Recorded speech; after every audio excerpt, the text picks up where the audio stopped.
Hey, Coach. Hey Scott, how are you doing? How was Kyle Russell been doing since return to the lineup? He's doing okay, Scott. Had a he had one outstanding game since he came back at Utah, and he's been okay. Health wise, he's been fine. He's had some freshman ups and downs. Or prime example yesterday, he chased the slider 0-0 and is kind of running back into the box and chases another one and runs back into the box and does the same thing three times in a row. And those are those freshman growing pains that you hope to really get out of the way Yeah. now as a coach, and try to teach and educate and one pitch at a time. And for all of us as players, we do that when things aren't going from a process perspective. And but he's doing fine. He's playing pretty good defense. He's made a couple mistakes. I mean, he's a great player, and I think he's put some pressure on himself, some undue pressure. He's one of nine. He doesn't need to be Superman or any of that. He's a good player, and we have a lot of them. But health-wise, doing good. I think he holds back a little bit at times, like anybody else would with a hammy. But we're sure happy to have him back.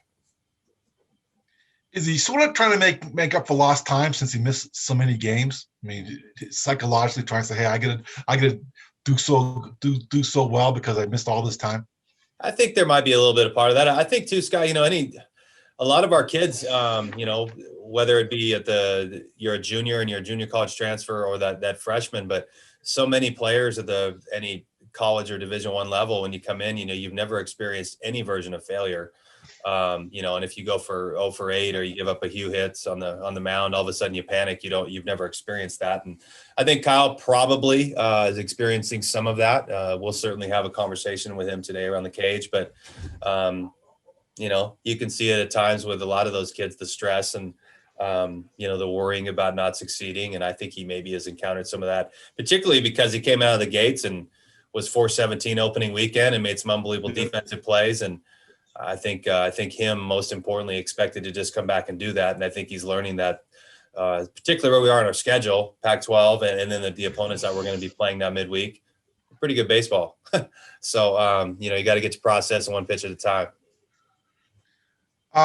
Defense probably doesn't get talked about enough in terms of, and overall, a lot of people focus on offense and pitching.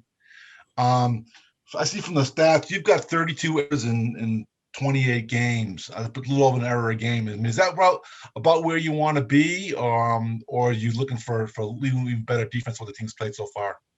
I think that number is a touch skewed, but no, we're Scott. We're not playing the defense that we need to play. We make too many mistakes on the mound. We throw picks away, just silly, stupid stuff.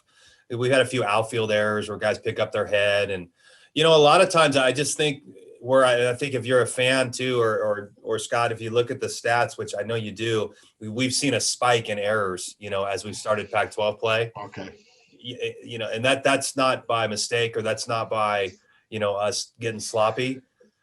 With each week, your competition and your athleticism is greater. Guys are faster, guys are stronger. And as soon as you feel that defensively, I think sometimes you try to do too much. You see a pitcher who's got no play at first, go ahead and heave-ho it to try to make a great play. You're seeing more infield singles that are errors where guys are on the run. So I think it's twofold. Athletically, we've got to improve.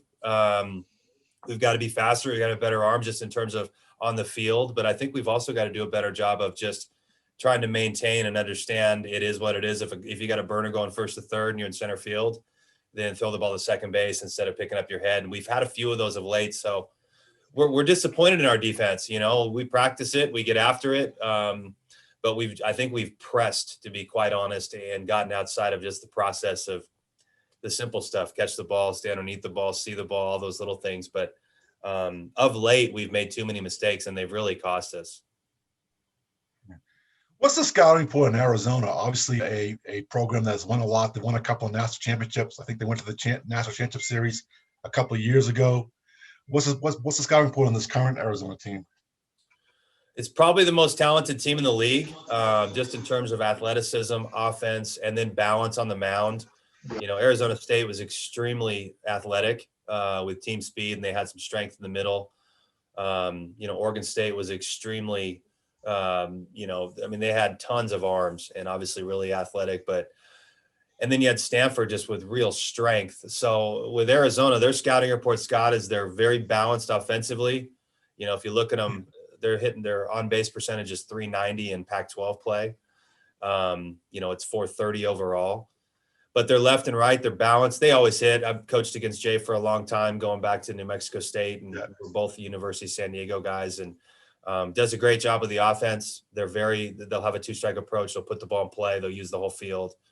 But then the thing that separates them a little bit for the last couple of years is their pitching is just, they've got more velocity, they got more bullets, and they're deeper. So, you know, this could be the best Pac team we've faced so far.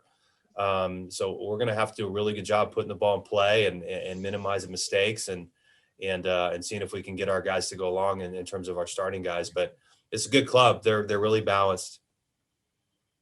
One final question for me: Have you? How close are you getting for an opponent for that series in late May, the May 21st, 22nd, 23rd, which is TBA right now? How close are you to finding out who your opponent's going to be? We're probably, Scott, 2 weeks from that. You know, there's a couple that are just kind of stationary potential opponents, but we're just going to really evaluating it. We want to see where we are here in a couple weeks. You know, just when we look at that, we know there are some options right now. But we would love to have a home series, but are we going to be at a spot where we're going to need to go on the road, which could maybe benefit us from an RPI's perspective? So we're just kind of waiting and seeing where we're going to be with that. But I would say within 2 weeks that thing will be filled. But we're certainly going to play somebody, that's for sure. Great. Thanks. Good luck. Okay. Thanks, Scott. All right, Coach. Next question is going to be from Dan Thompson in the Spokesman Review. Go ahead, Dan. So I'm working on a story about just the transfer portal and the nature of transferring. I see the NCAA looks like they're going to make permanent the one-time waiver for all sports. I'm just curious, what do you think about the decision? How does that potentially impact the way you coach and run this team? Dan, do you have an hour? Oh, if you do. No. Oh, man. It's going to be crazy, you know. It's good for the student athlete. It enables the student athlete to, you know, pick up and go where he wants to go. If he's with baseball being a partial scholarship sport, you know, it's an opportunity. A lot kids don't get big scholarships in baseball. You know, you're talking about 50, 60% could be labeled as a huge one.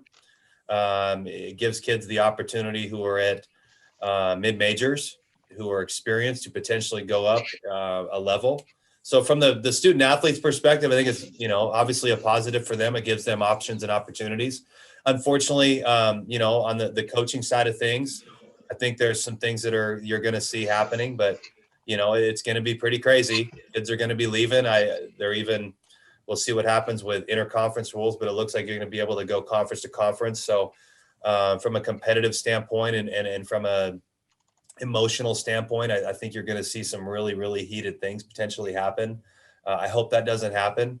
I know from a coaching perspective, how we're going to operate, you know, I hope, Dan, that we don't get to that spot where you're saving money because you know somebody's going to leave you. That's a really good player.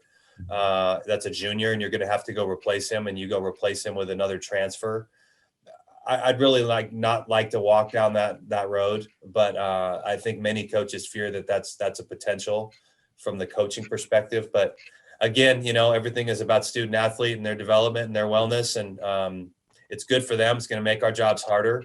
We're going to be losing players on July 1st, and you're going to have a month and a half to go replace a player.